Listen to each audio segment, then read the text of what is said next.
On nous répète souvent qu'il faut respecter les règles. C'est vrai, sans règles, il est dur d'avoir une société sans règles. D'ailleurs, tous les gens tripent sur le Japon parce qu'ils ont une forte tendance à respecter les règles. De toute façon, ce serait impossible avec le nombre de personnes qu'il y a là-bas, que tout le monde fasse ce qu'il veut. C'est pour ça que la société japonaise est en général orienté psychologiquement vers la survie du groupe plutôt que vers l'épanouissement individuel. Mais il existe un danger à ça. Oublier pourquoi ces règles existent et pousser les logiques d'un système à l'extrême sans penser aux autres emmène aussi des dangers. Un exemple, la tomate est un fruit. C'est scientifiquement vrai. Pourtant, personne ne la traite comme un fruit, quoi. On la traite plutôt comme un légume. La règle sortie de son contexte peut devenir absurde. Toute logique poussée à l'extrême est absurde. On ne fait pas d'enfants parce que c'est trop cher. On ne se marie pas parce qu'il y a des divorces. L'amour, le courage, la passion, la motivation, tout ça, est-ce que ça a un prix? Ça n'a pas de prix. La santé n'a pas de prix.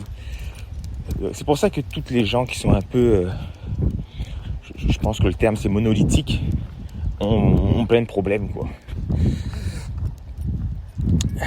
La dernière fois, j'ai lâché mon chien dans un parc le soir, sous la pluie, il n'y avait personne. Personne sauf un type qui passait à vélo à 100 mètres de moi. Puis mon chien, c'est un chien adorable, sinon je ne le lâcherais pas sans laisse. Puis le gars commence à me crier après parce que mon chien était lâché.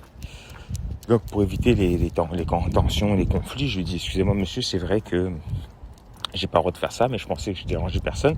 J'ai rattaché mon chien, je lui ai dit bonne soirée. Il a continué, ça a dégénéré après, mais malgré que j'étais poli, ce monsieur, malgré qu'il avait raison aussi, sur le principe, il manquait un peu de jugement. Mon chien faisait rien, je ramassais ses crottes, il pleuvait, il n'y avait personne. Pourtant, pour lui, c'était important parce que il y avait des règles. Alors, le jugement, c'est précisément là, le gros bon sens qu'on appelle souvent dans les pays au Québec, c'est comme ça qu'on dit, gros bon sens. Mais le jugement, c'est ce qui permet de faire la différence quand une règle est bonne et quand est-ce qu'elle est bonne et quand est-ce qu'elle est absurde. Quand est-ce que la science est bien, puis quand est-ce que c'est absurde de la suivre à tout prix, que ce soit l'économie poussée à l'extrême, la santé poussée à l'extrême, l'optimisation poussée à l'extrême. Dans ce cas-là, on mange plus de dessert, on boit plus d'alcool, on baisse plus en faisant des jeux, on s'habille plus en lingerie, on fait juste des trucs comme ça et on enlève toute la passion, l'incertitude et puis tout ça. Donc aucune loi, aucun protocole, aucune étude scientifique ne pourra jamais prévoir toutes les situations de la vie, c'est impossible, ni enlever le côté émotionnel des gens parce que le monde est trop complexe pour être réduit à des cases. Les règles sont indispensables, mais c'est pas une religion, quoi, hein. Le véritable défi, c'est de savoir si son application, la règle, elle sert encore à un objectif ou si elle doit être respectée, sinon le jugement fait qu'il va falloir outrepasser cette règle. Lorsqu'une société